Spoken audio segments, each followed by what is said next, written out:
புரோட்டா நல்லா இருக்குல்ல? இதெல்லாம் என்ன பரோட்டா? எங்க ஊர்ல எப்படி இருக்கும் தெரியுமா?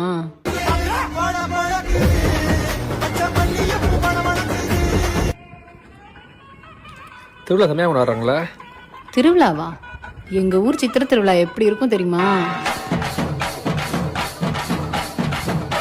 ஏங்க பசிக்குதுங்க, வாங்க போய் ஏதாவது சாப்பிட்டு வரலாம். பசிக்குதா? மணி 12 இந்நேரம் எங்கே கடை இருக்கும்?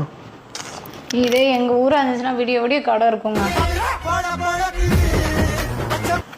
சாமி, உங்க ஊர் தான் பெரிய ஒரு வச்சுக்கோங்க. சும்மா எப்ப பார்த்தாலும் ஊர் பெருமை பேசிக்கிட்டே இருக்காது. கடுப்பு மயிரா வருது எனக்கு. சரி சரி படுங்க படுங்க, ஒன்றும் இல்லை, படுங்க. இனிமே பேச மாட்டேன், படுங்க. ரொம்ப சூடா இருக்கீங்க, ஜில்லுன்னு ஜிகர்தண்டா குடிச்சிட்டு வரலாமா? கடை எங்க இருக்கும் நேரத்துல? எங்க ஊரா இருந்தா ஜிகர்தண்டா.